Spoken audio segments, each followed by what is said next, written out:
স্বাস্থ্য আর নিউট্রিশন পাবে, শরীরও স্ট্রং হবে, অল্প খেলেই পেট ভরে, ডাইজেশন ঠিক রাখে। MDH সোয়াটিন, আসল প্রোটিন। MDH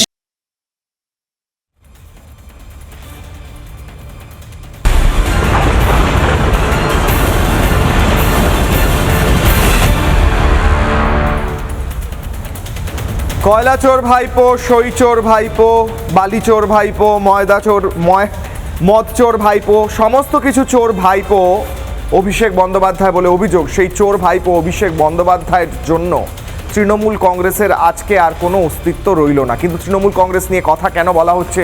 যদি অস্তিত্বই না থাকে তার কথা কেন বলা হচ্ছে? কারণ তৃণমূল কংগ্রেসের সাংসদ বিধায়করা তারা তৃণমূলের বিরুদ্ধে গিয়ে নিজেরা আলাদা আলাদা ফ্রন্ট তৈরি করে তাদের সিদ্ধান্ত নিজেরা নিচ্ছেন, এবং তার ফলে ভাইপো অভিষেক বন্দ্যোপাধ্যায় এবং তার পিসি মমতা বন্দ্যোপাধ্যায়ের রাজনৈতিক ক্যারিয়ার সম্পূর্ণ নন এক্সিস্টেন্ট, অস্তিত্ববিহীন হয়ে গিয়েছে। দিল্লিতে গিয়ে চোর ভাইপো অভিষেক বন্দ্যোপাধ্যায় একদিকে সিআইডি হাজিরা এড়ানোর চেষ্টা করলেও বটে, কিন্তু দিল্লিতে গিয়ে বিশেষ লাভ হলো না। কারণ তারা যে চেষ্টাটা করেছিলেন যে সাংসদরা ছেড়ে চলে যাবে তাদের আটকানোর শেষ প্রচেষ্টা, সেটাও বিফলে গেল। 20 জন সাংসদ চিঠি লিখলেন, তৃণমূলের 20 জন সাংসদ চিঠি লিখলেন স্পিকারকে, স্পষ্ট জানালেন তারা তৃণমূলের বর্তমান নেতৃত্বের ওপর থেকে সম্পূর্ণ আস্থা হারিয়ে নতুন ফ্রন্ট গঠন করে এনডিএকে সমর্থন করছেন। তার ফলে এনডিএর সাংসদের সংখ্যা, এনডিএ যারা সমর্থন করছেন সেই সাংসদের সংখ্যা বেড়ে হলো 313।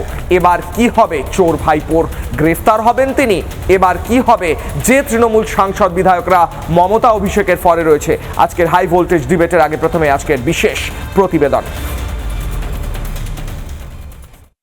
যখনই প্রশাসক মানুষের ভাষা বুঝতে অক্ষম হয় তখন তার পতন অনিবার্য, নেতা এবং সেই দল।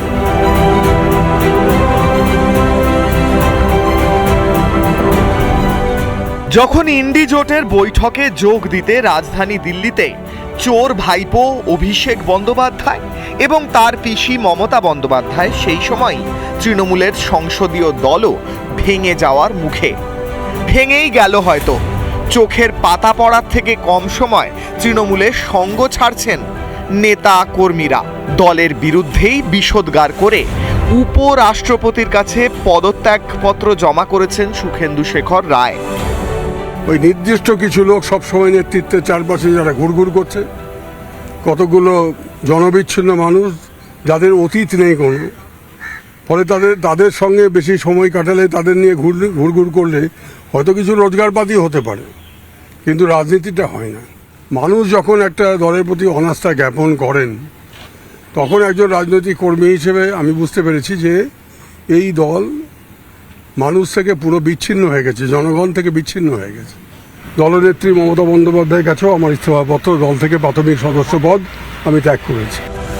কিন্তু শুধু একা সুখেন্দু শেখর নন, দিল্লিতে বৈঠক তৃণমূলের এক ঝাঁক বিদ্রোহী সাংসদের। একদিকে যেমন পরিষদীয় দল ভেঙে চুরমার, সংসদীয় দল কার্যত ভাঙতে চলেছে, সেটা সময়ের অপেক্ষা। পরিষদীয় দল ভেঙে নতুন পরিষদীয় দলের নেতা তৈরি হয়েছে, সংসদীয় দল ভাঙছে, তারও নতুন নেতা তৈরি হবে। ফলে তৃণমূল কংগ্রেস এই মুহূর্তে অস্তিত্ব সংকটে ভুগছে। চোর ভাইপো অভিষেক বন্দ্যোপাধ্যায়ের হামবড়াই ভাব আর তার ঔদ্ধত্যের বিরুদ্ধে সরব হয়েছিল বিধানসভার নব্য তৃণমূলীরা। এবার সেই নব্য বনাম আদি পৌঁছে গেল দিল্লিতেও। লোকসভায় 28 বিধায়ক ছিল তৃণমূলের হাতে। অর্ধেকেরও বেশি সাংসদ এখন আর পিসি ভাইপোর সঙ্গে থাকতে চাইছে না। পিসির অনুগত পার্থ অরূপরাও বিদ্রোহী দলেই। সংসদেও কি হবে তৃণমূলের ভবিষ্যৎ? এনডিএর সঙ্গে হাত মেলাবেন এই বিদ্রোহী সাংসদরা, না তৈরি হবে নতুন তৃণমূলের ফ্রন্ট মমতা এবং ভাইপো অভিষেককে ব্রাত্য রেখেই? রিপাবলিক বাংলা। গতকাল কিশলয় অগ্নিবাণে মদচোর ভাইপোকে নিয়ে একটা গান শুনিয়েছিলাম, সেটা বহুলভাবে জনপ্রিয় হয়, প্রচুর মানুষ শেয়ার করেন। সেই গানের আরও দুটো লাইন যদি আজকের দিনে অ্যাড করা যায় ভালো হবে। কি গানটা ছিল? মদ চোর ভাইপোটা মদ চোর, কালীঘাটের ভাইপোটা মস্ত বড় ডিম খোর, কয়লা চোর বালি চোর ভাইপোটা মহাচোর, মদ চোর ভাইপোটা মদ চোর। এই গানটা আজকের দিনে দাঁড়িয়ে কেন জরুরি? কারণ সমস্ত কিছু চুরি করে একজন ব্যক্তি একটা দলের 12টা বাজিয়ে সম্পূর্ণ অস্তিত্বহীন করে দিল। এর নজির ইতিহাসে বাংলা তথা ভারতবর্ষ তথা গোটা পৃথিবীর হয়তো খুব কমই আছে, নেই বললেই চলে। আর সেই ভাইপোর প্রতি স্নেহে তারই পিসি গোটা দলটাকে উচ্ছন্নে যেতে দিলেন। এটাও দেখলে বড্ড কষ্ট হয়। অনেক কষ্ট করে দল বানিয়েছিলেন সেই সময়, সিপিএম এর বিরুদ্ধে লড়াই করে, তারপর দুর্নীতি করে মানুষকে লুটে পুটে 12টা বাজিয়ে দিয়ে মদ থেকে লুঙ্গি সমস্ত কিছু চুরি করে আজকে দলটার অস্তিত্ব কোথায় গেল? পিসি আর ভাইপোর অস্তিত্ব কোথায় গেল? কিশলয়ের অগ্নিবাণের প্রথম ব্রেকিং নিউজ। মমতা বন্দ্যোপাধ্যায় এবং অভিষেক বন্দ্যোপাধ্যায়ের সঙ্গে দেখাই করলেন না দিল্লির সাংসদরা। অনেক চেষ্টা করার পরেও কোনোভাবেই কোনো মিটিং করা গেল না। দিল্লিতে মমতা অভিষেককে এড়ালেন টিএমসির সাংসদরা, বঙ্গভবনের দরজাও মারালেন না তৃণমূলের সাংসদরা। বঙ্গভবনের কোনো মতেই মমতা এবং অভিষেক কোনো সুবিধা করতে পারলেন না। মমতা বন্দ্যোপাধ্যায় এবং অভিষেক বন্দ্যোপাধ্যায়, চোর ভাইপো অভিষেক বন্দ্যোপাধ্যায়ের সঙ্গে তৃণমূল সাংসদরা দেখা করলেন না।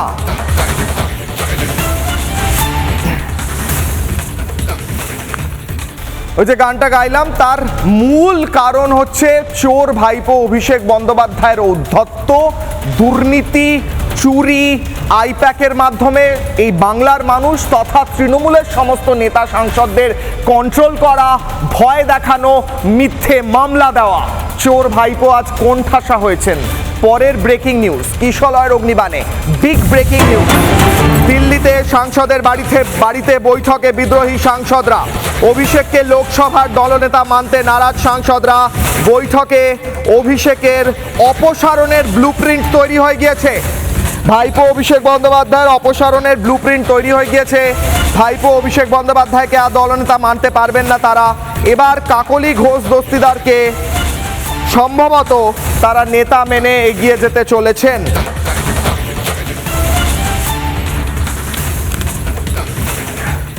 এবার এই সাংসদরা যারা চোর ভাইপোর নেতৃত্ব মানতে রাজি নন, তারা কি করতে চলেছেন? তারা কাকে সমর্থন করতে চলেছেন? আজকে তারা কার সঙ্গে বৈঠক করেছেন?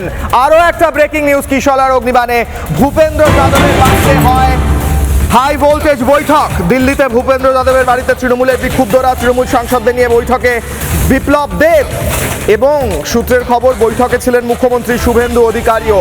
একাধিক সিদ্ধান্ত এই বৈঠকে। সম্ভবত এনডিএকে সাপোর্ট করতে চলেছে এই 20 জন সাংসদ, সেই নিয়ে একটি চিঠিও গিয়েছে। পরবর্তীকালে সেই সমস্ত ব্রেকিং নিউজ আসবে।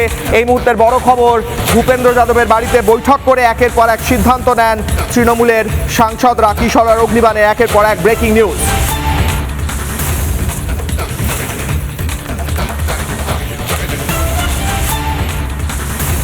এরপরে আমি একটা ছোট্ট অঙ্ক দেখিয়ে আজকে ডিবেটে যাব। অঙ্কটা কি? অঙ্ক বলছে তৃণমূলের অর্থাৎ চোর ভাইপো এবং তার পিসি মমতা বন্দ্যোপাধ্যায়ের যে তৃণমূল, তাদের পক্ষে যারা আছেন তাদের সংখ্যাটা অতি নগণ্য। কেন বলছি? তার কারণ হচ্ছে এই সংখ্যাগুলো দেখুন। কিশলয়ের অগ্নিবাণে দেখাচ্ছি এই মুহূর্তে কার পক্ষে কতজন রয়েছেন।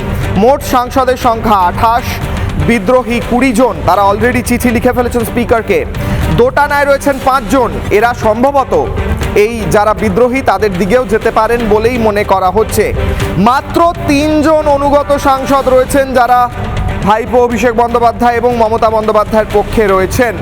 অর্থাৎ সংখ্যা কোনো মতেই মমতা বন্দ্যোপাধ্যায় এবং ভাইপো অভিষেক বন্দ্যোপাধ্যায়ের পক্ষে যাচ্ছে না। যদি সংখ্যাটা তাদের পক্ষে না যায় তাহলে এই 3 জন তৃণমূল সাংসদকে আনঅ্যাটাচড সাংসদ বা ইন্ডিপেন্ডেন্ট সাংসদ হিসেবে তাদেরকে অ্যাক্ট করতে হবে এবং তাদেরকে লোকসভায় তারা বসবেন বটে, বা তৃণমূলের প্রকৃত সাংসদ কারা গণ্য হবেন বা তৃণমূলের প্রকৃত পার্লামেন্টারি পার্টি কাদেরকে হিসেব করা হবে? কাকলি ঘোষ দস্তিদারের নেতৃত্বে যারা বিদ্রোহী তৃণমূল, কারণ তাদের সংখ্যাটা বেশি, যেমনটা হলো পশ্চিমবঙ্গের অ্যাসেম্বলিতে। কিশলয়ের অগ্নিবাণে প্রথম প্রশ্ন, প্রথম অগ্নিবাণ, যেখান থেকে আজকের হাই ভোল্টেজ ডিবেটের প্রথম অংশে যাব। ভাইপোকে মাথায় তুলতে গিয়ে লুপ্ত হলো পিসি তৃণমূল। একমাত্র কারণ এটাই? আরও অনেক কারণ আছে, কিন্তু মূল যে কারণটা উঠে আসছে, চোর ভাইপোকে কোনো মতে সরানো যাবে না, ওকে রাখতেই হবে। এই করতে গিয়ে পিসির তৃণমূল লাটে উঠল কিশলয় অগ্নিবাণের আজকের ডিবেটে।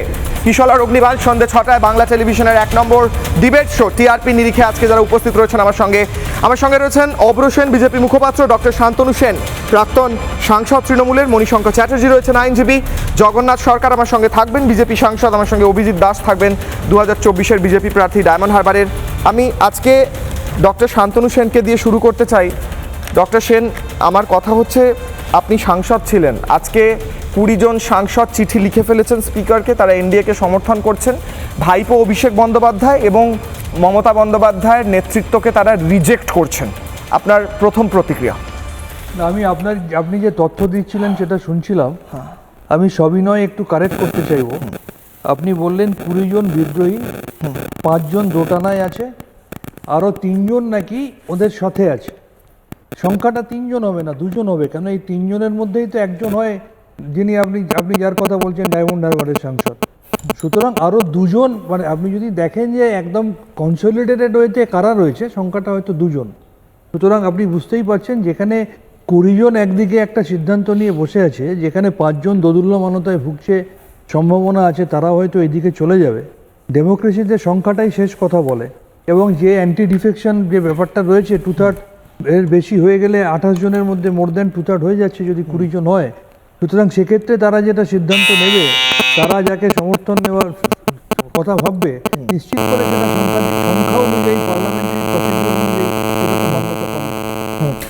শান্তনুদা, আপনার সম্ভবত ফোনটা বাজছে বা কারোর ফোন বাজছে, তাতে ওই মাইক্রোফোনে একটা আওয়াজ আসে। আমি পরে প্রশ্ন করব শান্তনুদা। বহুদিন ধরে তৃণমূলের রাজ্যসভার সাংসদ হিসেবে আপনার যারা কলিগ ছিলেন, যারা আপনার সহকর্মী ছিলেন বা সহ রাজনৈতিক ব্যক্তিত্বরা ছিলেন, তারা আজ একের পর এক রিজাইন করছেন। সুখেন্দু শেখর রায় রিজাইন করেছেন এবং আরও অনেকে লাইনে রয়েছেন। আপনার কারোর সাথে কথা হচ্ছে? আপনার নিশ্চয়ই কথা হচ্ছে, আমার বিশ্বাস কথা হচ্ছে। আপনার মানে কি এই মুহূর্তে মুডটা কি চলছে? আমি ব্যক্তিগতভাবে সুখেন্দু শেখর রায়ের ব্যাপারে আমার একটা আলাদা অনুভূতি রয়েছে। তার কারণ, সুখেন্দুদা একজন অত্যন্ত বর্ষিয়ার নেতৃত্ব, তিনি 3 বারের এটা 3rd টার্ম চলছে রাজ্যসভার সাংসদ। কিন্তু সুখেন্দুদা এবং আমার দলের মধ্যে থেকে প্রতিবাদের ইস্যুটা একটাই ছিল, অভয়ার সময়।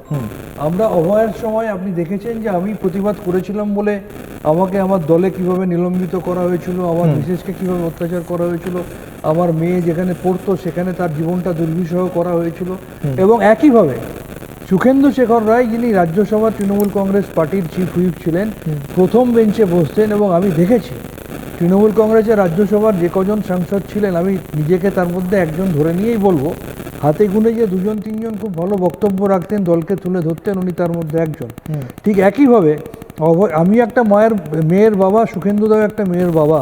সুখেন্দুদাও মেয়ের বাবার যে একটা আবেগ, অভয়ার প্রতি তার যে অনুভূতি এবং এই বিচারের দাবিতে তার যে ইনার সোল তাকে যেভাবে নাড়া দিয়েছিল, সেই তার নিজের অন্তঃসত্ত্বাকে সাড়া দিয়ে তিনি যেভাবে প্রতিবাদ করেছিলেন, তিনি মোমবাতি মিছিলে অংশগ্রহণ করেছিলেন, তিনি একটা জায়গায় কিছু বর্ষিয়ান লোকেদের নিয়ে মোমবাতি জ্বালিয়ে বলেছিলেন অভয়ার বিচার চাই। তার জন্য তাকেও দেখা গিয়েছিল যে তাকেও চিফ হুইপের পদ থেকে সরিয়ে দেওয়া হয়েছিল, তাকে একঘরে করে দেওয়া হয়েছিল। শুধু তাই নয়, তাকে রাজ্যসভার যে হল, সেই কক্ষে তিনি দীর্ঘদিন প্রথম বেঞ্চে বসতেন, সেখান থেকে একদম সরিয়ে এনে তাকে পিছনে করে দেওয়া হয়েছিল। ঠিক যেভাবে 14 মাস সিদ্ধান্তটা কে নিয়েছিলেন স্যার? ঠিক বলেন, ঠিক যেভাবে আমাকে 14 মাস একঘরে করে কেউ ফোন ধরতো না, কথা বলতো না, তাকালে মুখ ঘুরিয়ে চলে যেত, হাউসের মধ্যে সুখেন্দু শেখর রায়কে সেভাবে একঘরে করে কোণঠাসা করে সোশ্যালি যেন একটা অলিখিতভাবে বয়কট করে দেওয়া হয়েছিল।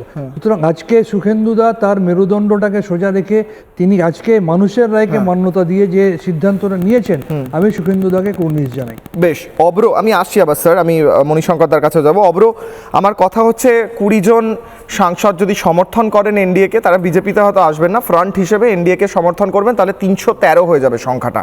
কিন্তু অনেক কথা হয়েছিল এর আগে, বারবার প্রশ্ন উঠেছিল যে যদি কেউ তৃণমূল ছেড়ে দেয় তারা বিজেপিতে স্থান পাবে কিনা, সেই নিয়ে অনেকে প্রশ্ন তুলবেন, হয়তো আপনাদের দলের ভেতরেও প্রশ্ন তুলবেন।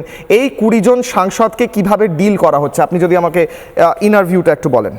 দেখুন, ইন্টারভিউয়ের আগে আমি তৃণমূলের ভিউটা বলি। তৃণমূলের এখন যা অবস্থা, আপনিও তো পরিসংখ্যান দেখাচ্ছিলেন, যা সংখ্যার এমপি আর যা সংখ্যার এমএলএ আছে, ওই কালীঘাটে বসে আম পাতা জোড়া জোড়া খেলা ছাড়া আর কিছু করতে পারবে বলে মনে হচ্ছে না।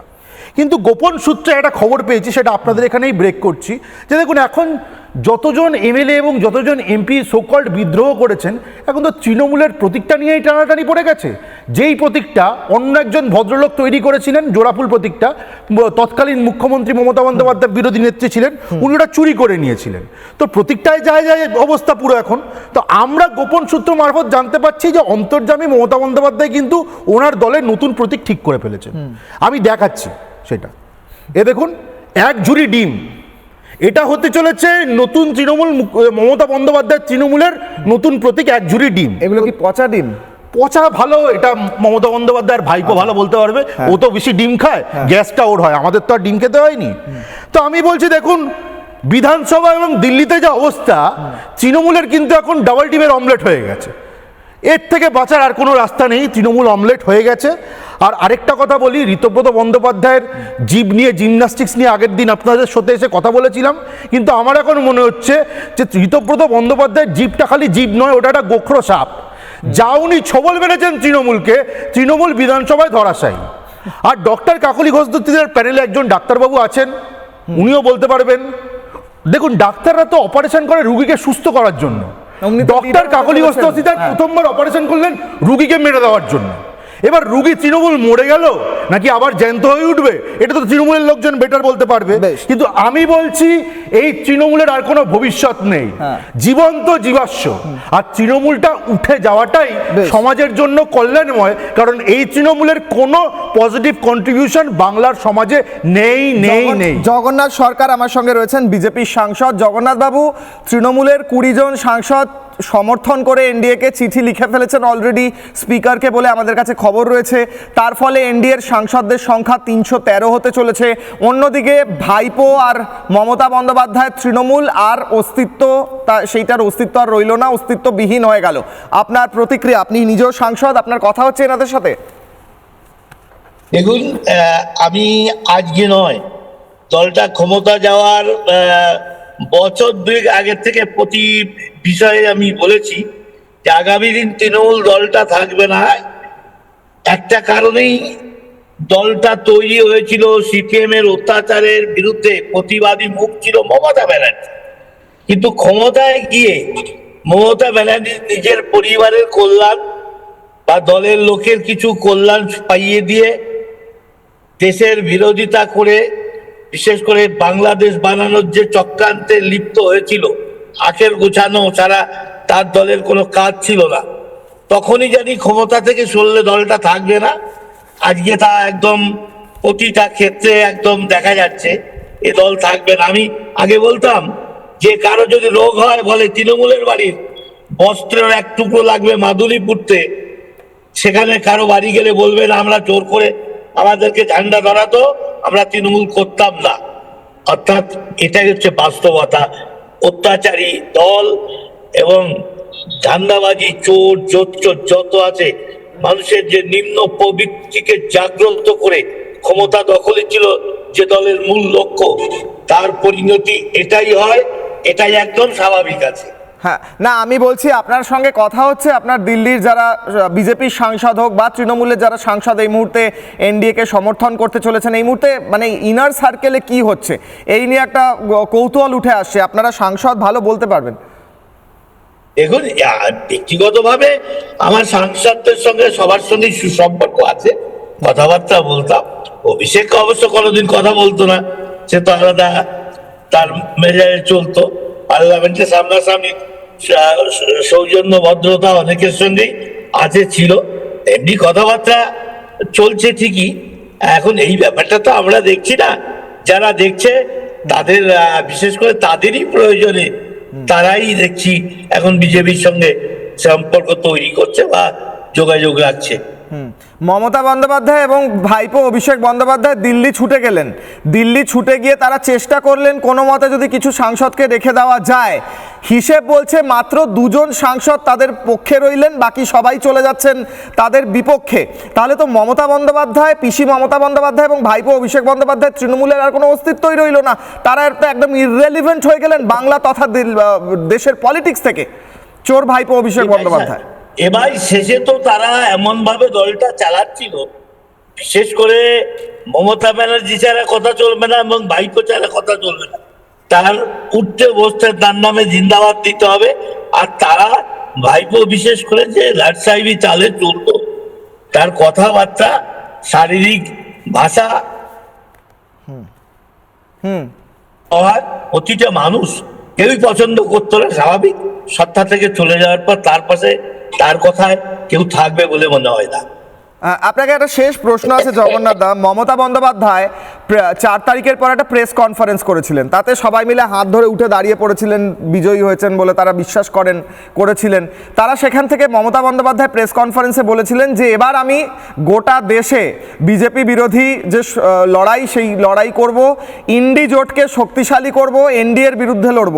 তার সমস্ত সাংসদরা এনডিএতে চলে গেল লাইন দিয়ে, ইন্ডি জোটে কিছুই পড়ে রইল না, তার হাতেও কিছুই রইল না। ওই প্রেস কনফারেন্সটা তো তাহলে কোনো মানেও দাঁড়ালো না, এবং বোঝা গেল কতটা সম্পূর্ণ এফার্টটা মানে চোর ভাইপো অভিষেক বন্দ্যোপাধ্যায়ের জন্যই হোক বা অন্য কোনো কারণে সবটাই বিফলে চলে গেল, একদম জিরো।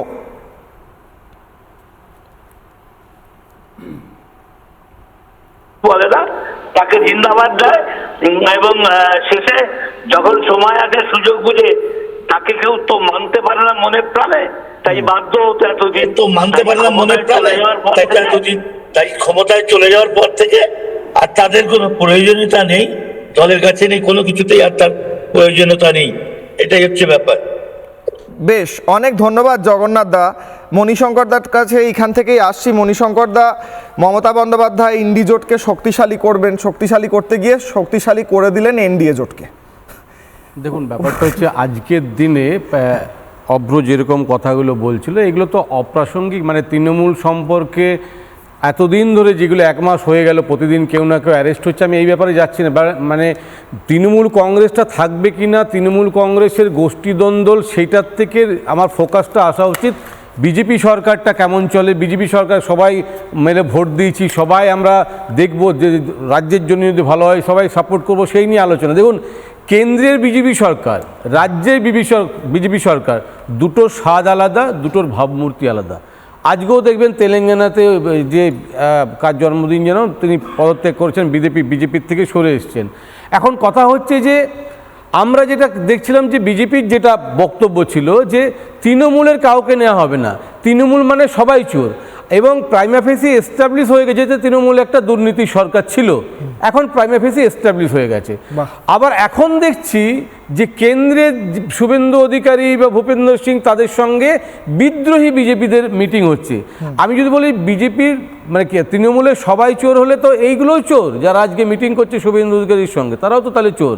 তৃণমূলের যদি সবাই চোর হয়ে থাকে তাহলে তৃণমূলের এক্সিস্টেন্স থাকবে না আপনি বলছেন।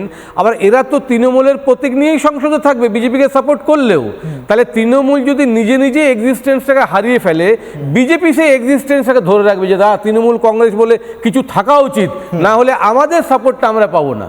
ফলে কেন্দ্রের কিছু সাংসদ সেখানে মানে এখনো পর্যন্ত সংখ্যাগরিষ্ঠতা নেই, সেই জায়গায় দাঁড়িয়ে রাজনীতিটা আপনি বুঝুন, চোর হলেও তাদের স্বার্থের জন্য কিন্তু তাদেরকে নেওয়া হবে।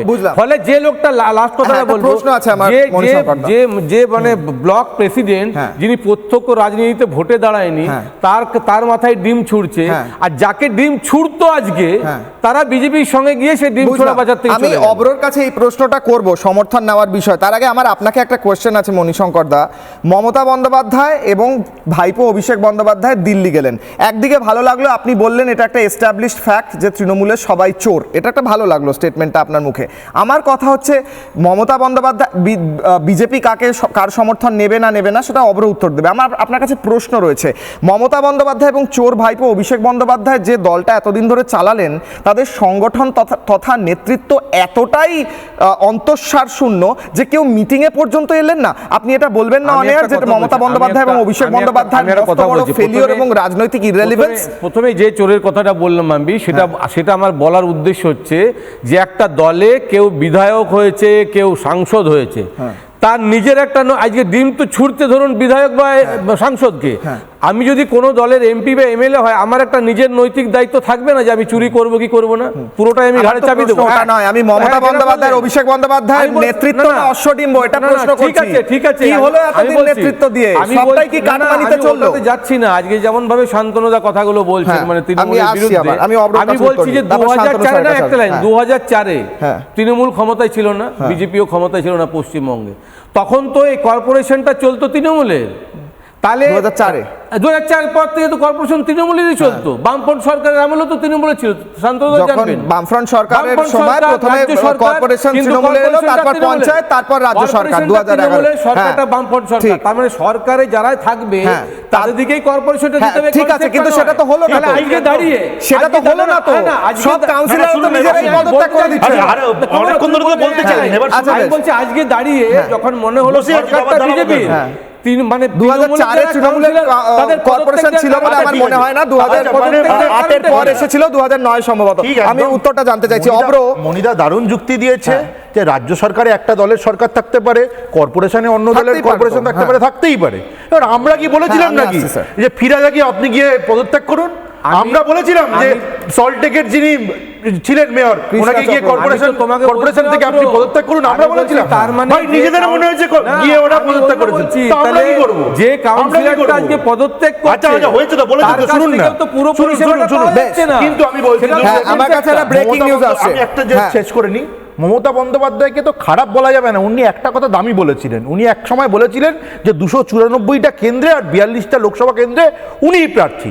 জেনে রেখে দিন, এই পরবর্তীকালে এই যে পচা ডিমের ঝুড়ির যে তৃণমূলটা তৈরি হতে চলেছে, সেখানে মমতা বন্দ্যোপাধ্যায় সব জায়গার প্রার্থী হবেন, কারণ প্রার্থী দেওয়ার আর লোক উনি খুঁজে পাবেন। বেশ, আমার একটা ব্রেকিং নিউজ আছে। শান্তনু স্যারের কাছে আসবো। অভিজিৎ দাস 2024-এর বিজেপি প্রার্থী, যিনি অভিষেক বন্দ্যোপাধ্যায়ের বিরুদ্ধে দাঁড়িয়েছিলেন, ভাইপোর বিরুদ্ধে, তিনি আমাদের সঙ্গে যুক্ত হয়েছেন। আগে ব্রেকিং নিউজটা নিয়ে নিই। স্পিকারকে চিঠি দিয়েছেন 20 জন তৃণমূল সাংসদ, ভাইপোর বিরুদ্ধে চিঠি 20 সাংসদের। বিশালের অভিমানে ব্রেকিং নিউজ। বিদ্রোহী সাংসদদের নেতৃত্বে কাকলি ঘোষ দস্তিদার। বিধানসভার পর এবার সংসদেও তৃণমূল ভেঙে যাচ্ছে। চিঠিতে সই করে সাবমিট করে দিয়েছেন 20 জন তৃণমূল সাংসদ। স্পিকারের সঙ্গে দেখা করতে চেয়েছেন এবং সম্ভবত আজকেই বিকালে স্পিকারের সঙ্গে দেখা হওয়ার সম্ভাবনা, আজকে সন্ধ্যেবেলা রয়েছে, অথবা কাল সকালবেলা স্পিকারের সঙ্গে দেখা হওয়ার সম্ভাবনা রয়েছে। ব্রেকিং নিউজ, তৃণমূল ভেঙে টুকরো হচ্ছে। কাকলি ঘোষ দস্তিদার সম্ভবত এই তৃণমূলটিকে লিড করবেন। আমি ফিরবো আলোচনায়। আমি শান্তনু স্যারের কাছে আসার আগে, ডক্টর শান্তনু সেনের কাছে আসার আগে অভিজিৎ দাসের কাছে যাই। অভিজিৎ বাবু, ভাইপো, চোর ভাইপো অভিষেক বন্দ্যোপাধ্যায় দিল্লি গিয়ে অনেক চেষ্টা করলেন, হাতড়ালেন, কেউ বৈঠকে এলো না। ভাইপো এবং পিসির বৈঠকে কোনো তৃণমূল সাংসদ এলেন না। মাত্র 2 জন তৃণমূল সাংসদ তাদের পক্ষে, বাকি সবাই তৃণমূলের মানে এই বর্তমান নেতৃত্বের বিরুদ্ধে গিয়ে স্পিকারকে চিঠি দিয়ে বলেছেন যে তারা এনডিএকে সমর্থন করবেন। 2 হলো জাহাঙ্গীরও গ্রেফতার হয়ে গিয়েছে। আপনার পার্সপেক্টিভ বলুন স্যার। না, এটা আশ্চর্য তো কিছু নেই। এখন আপনি বাঁচলে বাপের নাম। বাকি সাংসদ যারা রয়েছে তাদেরও তো ভিতরে অনেক করাপশন রয়েছে, এখন তারা তো সেলটা খুঁজতে চাইবেই। জানি যে অভিষেকের সঙ্গে পিসির সঙ্গে সেই একটা প্রদাক্ষ হয়েছিল না, যে জেল ধরবে পিসির হাত, সেই খাবে জেলের ভাত। তো অভিষেক ব্যানার্জি এবং মমতা ব্যানার্জি এক ঘরে হয়ে যাবে, এটা আশ্চর্য কিছু নয়। এবং জাহাঙ্গীর নিয়ে বেশ, যেগুলো হচ্ছে চুনোপুটি, মেইন টার্গেট আমাদের হচ্ছে অভিষেক ব্যানার্জি, যে এরকম কয়েকশো জাহাঙ্গীর তৈরি করেছে দক্ষিণ চব্বিশ পরগনা জুড়ে, ওয়েস্ট বেঙ্গল জুড়ে।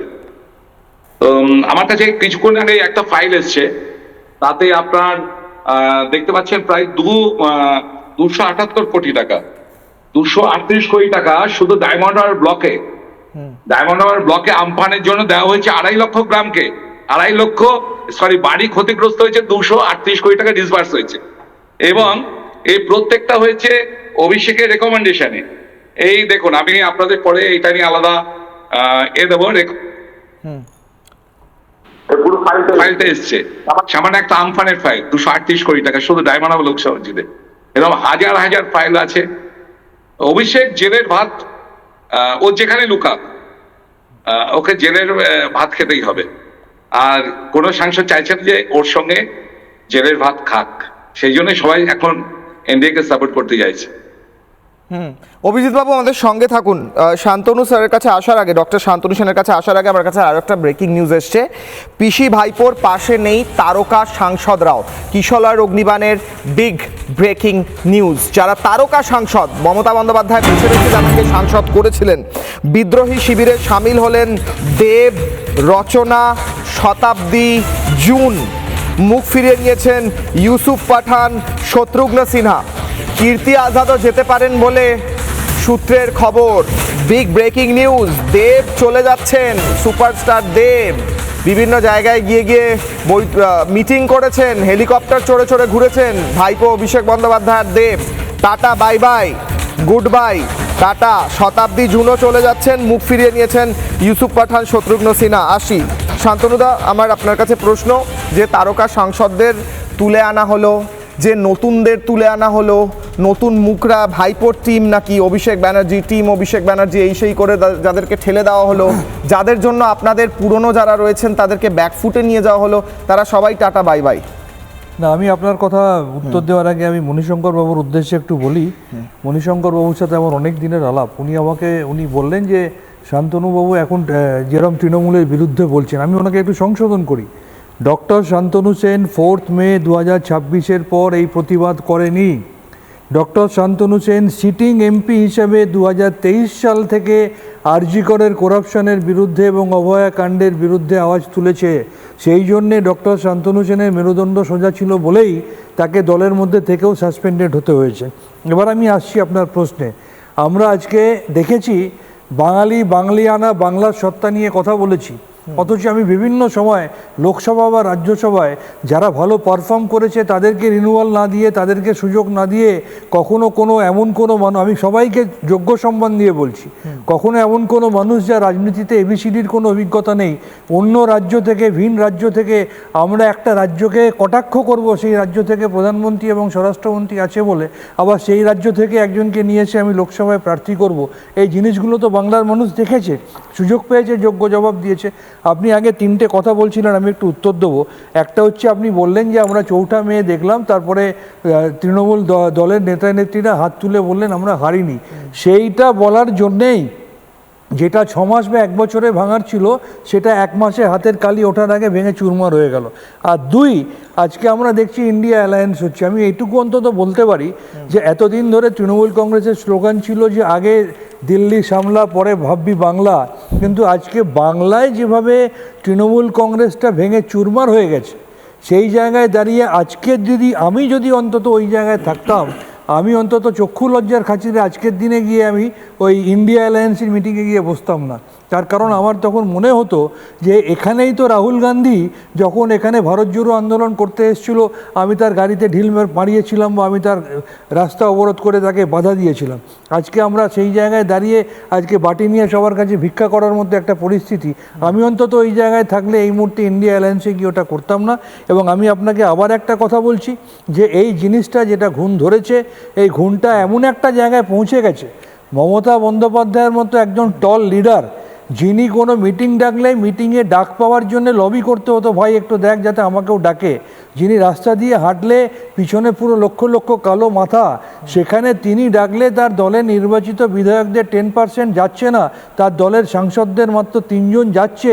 দিল্লি গিয়ে হাপিত্তেশ করে বসে আছেন। আগে দিল্লিতে উনি গেলেন, তার বাড়ির সামনে লাইন পড়ে যেত, ভাই 2 মিনিটের জন্য দেখা করতে যাও। আর আজকে তিনি ডাকার পরেও কেউ সেখানে গিয়ে দেখা করছে না। এর থেকে দুর্ভাগ্যজনক পরিস্থিতি বোধহয় হতে পারে না। আমি একটা বলছি, দেখুন, ব্রেকিং নিউজ আছে, দ্রুত দিয়ে তারপর আমি কংগ্রেসটা তো কংগ্রেস থেকেই হয়েছে। আজকে যে রাজ্যসভার কথাগুলো বলছেন, পুরোপুরি মমতা ব্যানার্জির ডিসিশন এবং দয়ায় সে রাজ্যসভায় যায়, সে তো নিজে ভোটে দাঁড়ায় না। আজকে যারা লোকসভায় দাঁড়িয়েছেন, আজকে লোকসভা সঠিক শব্দ এখানে একদম, আজকে যদি সন্ধ্যা রায় মমতা ব্যানার্জি রাজ্যসভায় পাঠায়, কে পাঠাবে? তার কোনো অ্যাচিভমেন্ট নেই, আজকে যদি রাজ্যসভায় পাঠায়, সে মমতা ব্যানার্জির প্রেরোগেটিভ পাঠায়, তার ব্যক্তিগত মতামত। আমি বলছি আজকে যখন লোকসভার নির্বাচন, রাজ্যসভার নির্বাচন, এই পশ্চিমবাংলায় তৃণমূল ভার্সেস বিজেপির নির্বাচন হয়েছে। আজকে যে লোকসভার সাংসদরা যারা লড়াই করেছেন, তারা বিজেপির বিরুদ্ধে লড়াই করেছেন। আজকে যদি মনে হতো যে তারা মমতা ব্যানার্জি অভিষেককে ছেড়ে চলে যাবেন, ভালো কাজ করবেন, কারণ অভিষেকের উপর সবারই রাগ, আপনারা কংগ্রেসে যেতে পারেন, আপনারা তো কংগ্রেসেরই প্রোডাক্ট, আপনারা বিজেপির হাত ধরতে গেলেন কেন? আপনারা 1 মাস পদের লোভ থেকে থাকতে পারেন না, 1 মাসও থাকতে পারেন না যে কোনো একটা পদ চায়। আপনারা কংগ্রেস বলেছে যে আপনাদেরকে নেব না, আপনারা তো কংগ্রেস থেকেই এসেছিলেন ভাই, আমরা তো সারা জীবন কংগ্রেসই করে গেছি, আমরা তো বিজেপি করিনি কোনোদিন। আপনি কংগ্রেস না গিয়ে বিজেপিতে গেলেন, শুধুমাত্র লোভের জন্য গেলেন। শান্তনুদা উত্তর দিচ্ছেন। এটার অনলাইনের উত্তর হচ্ছে উনি ঠিকই কথা বলেছেন, কিন্তু রাজনীতিটা তো লোকে মানুষের জন্য করে। আমরা নির্বাচনের আগে পর্যন্ত মানুষকে আমাদের কথা বোঝানোর চেষ্টা করি, কিন্তু নির্বাচনের ফলাফলের মধ্যে দিয়ে প্রমাণ হয় যে মানুষ কাদের সমর্থন করছে। সুতরাং মানুষ যাকে চাইছে তার সাথে তো থাকতে হবে। মানুষের ইচ্ছার বিরুদ্ধে তো আমি রাজনীতি করতে পারি না, কারণ রাজনীতিটা তো মানুষের জন্য এবং মানুষের উন্নয়নের কথা ভেবে। আর একটা কথা ওই চোর চোর করে বলছিলেন না, দেখুন এটা আমি বিশ্বাস করি প্রত্যেক প্রফেশনে যেমন ব্ল্যাকশিপ আছে, প্রত্যেক পলিটিক্যাল পার্টিতে ব্ল্যাকশিপ আছে, কোথাও কম কোথাও বেশি। বিজেপির ঊর্ধ্বতন রাজ্যসভায় গেছেন, বিজেপির ঊর্ধ্বতন নেতৃত্বও কিন্তু কথা বলেছে যে তৃণমূল কংগ্রেস মানে আগা থেকে পাস্তা সবাই চোর, এটা কিন্তু হতে পারে না। নিশ্চিত করে তার মধ্যে কিছু ভালো মানুষ আছে। আর যেটা উনি দয়ার কথা বললেন, এটা মমতা বন্দ্যোপাধ্যায়ের প্রেরোগেটিভ, কিন্তু হ্যাঁ কিছু কিছু ক্ষেত্রে হয়তো উনি এটা ভাবতেন যে কারণে রাজনীতিতে যারা পরীক্ষিত সৈনিক বা সেনাপতি তাদেরকে সরিয়ে, যাদের রাজনীতিতে এবিসিডি জ্ঞান নেই তাদেরকে কোথাও থেকে নিয়েছে, অন্য রাজ্য থেকে নিয়েছে, যাদের কোনো ভূমিকাই নেই, যে রাজ্যে গিয়ে তৃণমূল ভোট করতে গেলে মুখ থুবড়ে পড়ে, সেই রাজ্য থেকে লোক নিয়ে এসে একবার নয় দুবার তাদেরকে সাংসদ করা হয় রাজ্যসভায়। আবার যারা পরীক্ষিত সৈনিক ভালো পারফর্ম করে, যাদের রাজ্যসভার রেকর্ড বলে দেয় যে তারা প্রথম 2-3 জন রাজ্যসভার সাংসদের মধ্যে একজন, তাদেরকে রিনিউয়াল করে না। বেশ, আমার একটা ব্রেকিং নিউজ আছে, অব্র আসছি, হাত তুলছো। ব্রেকিং নিউজ, কাকলি ঘোষ দস্তিদারের নেতৃত্বে লোকসভায় নব্য তৃণমূল এনডিএকে সমর্থন করতে চলেছে। কাকলি ঘোষ দস্তিদারের নেতৃত্বে লোকসভায় নব্য তৃণমূল, ইন্ডি জোট ছাড়ছে কাকলির নব্য তৃণমূল, ইন্ডি ছেড়ে এনডিএর পথে কাকলির নব্য তৃণমূল। কিশলয় অগ্নিবাণে ব্রেকিং নিউজ, অর্থাৎ এনডিএর সংখ্যা 313 হতে চলেছে যদি 20 জনের সংখ্যার সাংসদরা এনডিএকে সমর্থন করেন। অব্র হাত তুলছে, অব্র রিয়াকশন, তারপর আসছি আবার অভিজিৎদার কাছে। বলুন। দেখুন, প্রথমত তো আমরা এটা কেউই ভাবিনি যে মুরগির ডিম খেতে খেতে হঠাৎ করে তৃণমূল কংগ্রেস দলটা ঘোড়ার ডিমে পরিণত হবে। হয়ে গেছে, কিছু করার নেই, একটা ঘটনা ঘটে গেছে, ভালো কথা। কিন্তু বিগত 15 বছর কেন, যখন থেকে তৃণমূল প্রতিষ্ঠা হয়েছিল ওই প্রতীকটা চুরি করে, তারপর থেকে কিন্তু তৃণমূলের ছোট থেকে বড় নেতা যখন তাদেরকে জিজ্ঞেস করা হতো যে আপনাদের আইডিয়োলজি কী, তখন বলতো মমতা বন্দ্যোপাধ্যায়, অনুপ্রেরণা। আজকে যখন তারা ক্ষমতা থেকে চলে গেছে, এটা আমাদের কাছে ক্লিয়ার হচ্ছে যে তৃণমূল কংগ্রেস নামক যে দলটা এরা তৈরি করেছিল এবং চালাচ্ছিল, এই দলের কোনো আইডিয়োলজি ছিল না এবং তারা ক্ষমতার লোভে দলটা করতেন। একসময় সিপিএমকে হাঁটিয়ে যখন ক্ষমতাটা পেলেন, ক্ষমতার মধুভাণ্ডের সামনাসামনি থাকার জন্য এবং সেই লাভের ক্ষীর খাওয়ার জন্য তারা দলটা করতেন, এটা পরিষ্কার। নয়তো একটা দল হেরে যাওয়ার পরে 1 মাসের মধ্যে এরকম ঘোড়ার ডিমে পরিণত হতে পারে না। আর আমি বলছি, দেখুন, কেউ বলতে পারেন যে পচা ডিম খেয়ে ভাইপোর গায়ের থেকে এখনো দুর্গন্ধ বেরোচ্ছে বলে ভাইপোর ডাকে কেউ সাড়া দিচ্ছে না এবং মিটিং করতে যাচ্ছে না, কিন্তু ঘটনাটা তো তা না। ঘটনাটা হচ্ছে মমতা ব্যানার্জি এবং অভিষেক ব্যানার্জিকে তৃণমূলের ম্যাক্সিমাম লোকজন রিজেক্ট করছে। তাহলে এই দলটার কি অবস্থা ভাবুন, যারা সর্বাধিনায়ক ছিলেন, যারা নাকি সোকল্ড অনুপ্রেরণা ছিলেন, তাদেরকেই দল ইন ইটস এন্টায়ারিটি রিজেক্ট করে দিচ্ছে। কিন্তু দেখুন, দেবের কথা না বললে পারছি না। এই দেব, ওনার যদি আপনি অ্যাটেন্ডেন্স পার্সেন্টেজটা দেখে নেন লোকসভায় খুব লো, উনি লোকসভায় যাওয়ার প্রয়োজন অনেকবারই মনে করেননি। আর ওনার ফিল্মের শুটিং চলছে এখন, কিন্তু দেব ফিল্মের শুটিং বন্ধ করে দিল্লি ছুটে গেছেন কেন? উনি ভাইপো তৃণমূল, পিসি তৃণমূলে থাকবেন না এইটার প্রমাণ দিতে। মানে অবস্থাটা বুঝতে পারছেন এই দলটার কোথায় গেছে। আর আরেকটা জিনিস বলি, আমি তো খুব প্রতিবাদ করেই এটা বলছি, একটু আগেই আপনাদের টিভির ক্যামেরায় দেখছিলাম জাহাঙ্গীর অ্যারেস্ট হয়েছে। ওই পুষ্পা নয় কিন্তু, পুষ্পাকে পুলিশ ধরে, এসটিএফ ধরে আমাদের কলকাতায় নিয়ে আসছে, কিন্তু মুখে টুপি আর লুঙ্গি জড়িয়ে দিয়েছে। আমি বলছি এই দৃশ্য দেখতে হবে আমাদের, এটা আমরা কখনো ভাবিনি যে পুষ্পার মুখে লুঙ্গি জড়িয়ে তাকে এরকম করে লুকিয়ে নিয়ে আসছে, কোন জায়গায় গেছে। আর এই পুষ্পাই কিছুদিন আগে তৃণমূলের ক্যান্ডিডেট ছিল, এত নাকি বড় নেতা ছিল। তাহলে এই দলটা, তৃণমূল নামক এই দলটা কাদেরকে নেতা করেছিল সেটাও ভেবে দেখার। বেশ, আমি কনক্লুডিং কমেন্ট নেব প্রত্যেকের কাছে। অভিজিৎ বাবুকে দিয়ে শুরু করব। অভিজিৎ দাস, আমার প্রশ্ন হচ্ছে, আপনি লড়াই করেছিলেন অভিষেক বন্দ্যোপাধ্যায়ের বিরুদ্ধে, 7.5 লক্ষ ভোটে আপনাকে হারানো হয়েছিল, যেটা হাস্যকর। আপনি তার বিরুদ্ধে প্রমাণ দিয়েছেন যে কিভাবে রিগিং হয়েছিল। আজ সেই ভাইপো, চোর ভাইপো অভিষেক বন্দ্যোপাধ্যায়ের নেতৃত্ব তার দলের সাংসদরাই মানছে না, ত্যায্য করে দিয়েছে। হাতড়েও একটা সাংসদ পাওয়া যাচ্ছে না, একটা বিধায়ক পাওয়া যাচ্ছে না যে চোর ভাইপোর সমর্থনে কথা বলবে। চোর ভাইপো আজকে একটা ফেলিওর। আপনার যে স্ট্যান্ড সেটাই কিন্তু শেষমেশ প্রমাণিত হচ্ছে। বলুন স্যার, 30 সেকেন্ডস। ধর্মের কল বাতাসে নড়ে। যখন আমি বারবার বলছিলাম তখন আমার কথা অনেকে বিশ্বাস করেনি। মাননীয় শুভেন্দু দা আমার পিছনে ছিলেন, লিগাল সাপোর্ট দিয়েছেন। মাননীয় বিরোধী দল না সিংহের মতো লড়ে প্রমাণ করে দেখে দিয়েছেন কিভাবে কি হয়। 16 তারিখে আমাদের হিয়ারিং আছে এবং ভাইপোর এই এমপি পদ আমি খারিজ করবই। দেখুন 10 বছর ধরে আমি একদম সিঙ্গেল টার্গেট করে রেখেছি ওকে। যখন থেকে ও আমার বাড়ির পাশে 300 মিটার আগে ক্রিমিনাল বাহিনীর ওই টিপস অ্যান্ড বাউন্সের ওই এমপি অফিসটা করে জবির উপরে, তো ওকে ছাড় নেই এবং ওর 6 বছর ওকে দাঁড়াতে দেবো না। তার মধ্যে 13 জেলায় ঢুকুক আর না ঢুকুক, ঢুকবে তো বটেই, যা ফাইল আসছে সব, এবং আমি ওকে ছাড়বই না। ওর ডালপালা তো সব এক একটা করে ধরা হচ্ছে। দিলীপ মন্ডল অলরেডি পিসি টানছে, জাহাঙ্গীরকে ধরা হয়েছে, সৌকাতকে ধরা হয়েছে। যারা ডায়মন্ড মডেলে তৈরি করেছে বৃহৎ মডেলটা, প্রত্যেককে 20 দাঁত উপরে নেব। বেশ, এটাই আমার প্রাইম টার্গেট। বেশ। মণিশঙ্কর দা, মমতা বন্দ্যোপাধ্যায়, অভিষেক বন্দ্যোপাধ্যায়, ভাইপো অভিষেক বন্দ্যোপাধ্যায় তৃণমূল রিজেক্টেড হয়ে গিয়েছে। পশ্চিমবঙ্গের বিধানসভায় হয়েছে, লোকসভাতে হলো। তারা কাদের সমর্থন করছে, কেন করছে? দ্বিতীয় প্রশ্ন। প্রথম প্রশ্ন হলো এই দুজনের লিডারশিপটা অশ্বডিম্ব হিসেবে প্রমাণিত হয়ে গেল। 30 সেকেন্ড। দেখুন, যারা যারা দুর্নীতি করেছে, সেটা মমতা ব্যানার্জি হোক বা অভিষেক ব্যানার্জি হোক বা আমি হই বা আরও কে হোক, তারা যেন উপযুক্ত শাস্তি পায়, সেটা আমার প্রথম দাবি।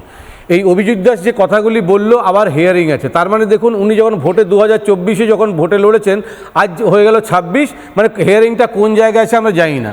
আমি বলছি বিভিন্ন নেতাকে অ্যারেস্ট করা হচ্ছে। যদি অ্যারেস্ট করা হয় শুধুমাত্র সামাজিক সম্মানটা নষ্ট করার জন্য, সেটা একটা দিক, কিন্তু যদি অ্যারেস্টটা করা হয় যে তার বিরুদ্ধে যা দুর্নীতি আছে সেটা প্রমাণ করে তাকে উপযুক্ত শাস্তি দেবো, এবং অভিজিৎ দাসের মতো যারা মামলা করেছে সেই মামলার কনক্লুশন পাবো, তাহলে জুডিশিয়ারিকে শক্ত করতে হবে। কোর্টে 10টার জায়গায় 5টা জজ নেই, তারপরে আপনি অ্যারেস্ট করে নিয়ে যাচ্ছেন, মামলা করার পিপি নেই। আমি বলছি যে মঞ্চটাকে শক্ত, তাহলে কি অ্যারেস্ট হবে না? জুডিশিয়ারিটাকে লোক দেখা। একটা জিনিস মনে রাখতে হবে, একটা জিনিস থামুন না, একটা জিনিস মনে রাখতে হবে যে এই 2 নম্বরই ছ্যাচর তৃণমূল নেতারা অ্যারেস্ট হচ্ছে, তাদের বিরুদ্ধে কিন্তু মামলাগুলো আগে থেকে পেন্ডিং ছিল। তৃণমূল যতদিন আমাদের রাজ্য সরকারে ছিল, ওই মামলাগুলো নিয়ে কিচ্ছু স্টেপ কিন্তু নেয়নি। পুলিশ নিষ্ক্রিয় ছিল। পুরনো এই মামলাগুলোই কিন্তু রিওপেন করে বা ওগুলো তদন্ত করে এই চোর 2 নম্বরই লোকগুলোকে কিন্তু অ্যারেস্ট করা হচ্ছে। তাহলে সেই তাদেরকে সাধারণ মানুষ ছুড়ে প্রতিবাদ জানাচ্ছে, কারণ সাধারণ মানুষ এদেরকে নিয়ে অতিষ্ঠ।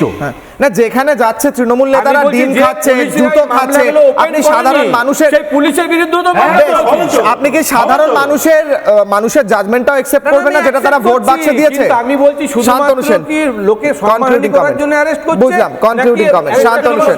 বেশ, 30 সেকেন্ড শান্তনু সেন। আমি আবার একটা কথা বলছি, রাজনীতিটা হচ্ছে মানুষের জন্য।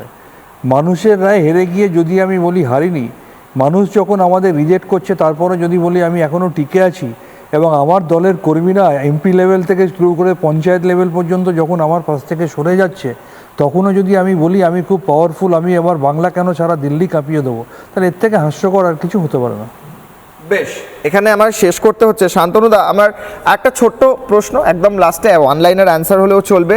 আপনি মনে করেন আজকের পর বা এই কয়েকদিনের পর মমতা বন্দ্যোপাধ্যায়, অভিষেক বন্দ্যোপাধ্যায় ভারতের পলিটিক্সে তথা বাংলার পলিটিক্সে ইররেলিভেন্ট, নন এক্সিস্টেন্ট হয়ে যাবেন? আমি তো আপনাকে একটু আগে আমার আগের বক্তব্যই বললাম, আমি যদি ওই জায়গায় থাকতাম, আজকের এই শোচনীয় মুহূর্তের পর অন্তত চক্ষু লজ্জার খাতিরে ইন্ডিয়া অ্যালায়েন্সের মিটিংয়ে যেতাম না। কিন্তু 29 পর্যন্ত আমি মমতা বন্দ্যোপাধ্যায় এবং চোর ভাইপো অভিষেক বন্দ্যোপাধ্যায়ের এক্সিস্টেন্স, মানে এক রাজনৈতিক এক্সিস্টেন্স বা অস্তিত্ব এক প্রকার মুছে গেল। তার নিজের বিধায়করা তাদেরকে ত্যায্য করে দিলেন, তাদের সাংসদরা এবার তাদের ত্যায্য করে দিচ্ছেন। নিজেদের বিধায়ক এবং সাংসদদের সমর্থন যাদের সঙ্গে নেই, তারা মানুষের সমর্থন কি করে পাবেন?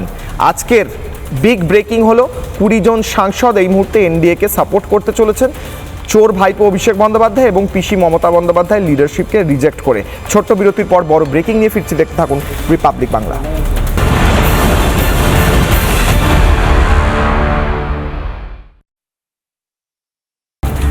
ব্রেকিং নিউজ, 1 জুলাই থেকে শুরু হচ্ছে 125 দিনের কাজ। কিশলয়ের অগ্নিবাণে বিগ ব্রেকিং, 1 জুলাই থেকে শুরু হচ্ছে 125 দিনের কাজ। তোড়জোড় শুরু রাজ্য সরকারের, কৃষি মন্ত্রকের সঙ্গে মৌ স্বাক্ষর করেছে রাজ্য। কেন্দ্রীয় মন্ত্রী শিবরাজ সিং চৌহানের সঙ্গে মৌস্বাক্ষর করলেন মুখ্যমন্ত্রী শুভেন্দু অধিকারী। চুক্তির ফলে গ্রামীণ উন্নয়নে জোর দিচ্ছেন মুখ্যমন্ত্রী। প্রকল্প থেকে বাদ যাবে না গ্রামের মানুষ, গ্রামের মানুষকে বিশেষভাবে উন্নয়ন কিভাবে দেওয়া যায় সেই দিকেও নজর মুখ্যমন্ত্রীর।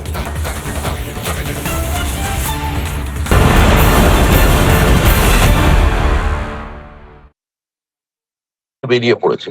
আমি মনে করব মুখ্যমন্ত্রী এদের বিরুদ্ধেও ব্যবস্থা নেবেন, কারণ কোন এ ধরনের কোনো এমডিএচ দম আলু, ডাল তড়কা এবং মাশরুম মশলা এমডিএচ দিয়ে রান্না খাবার হবে মজাদার। এমডিএচ আপনাকে সর্বদা নতুন স্বাদ দিতে প্রতিবদ্ধ।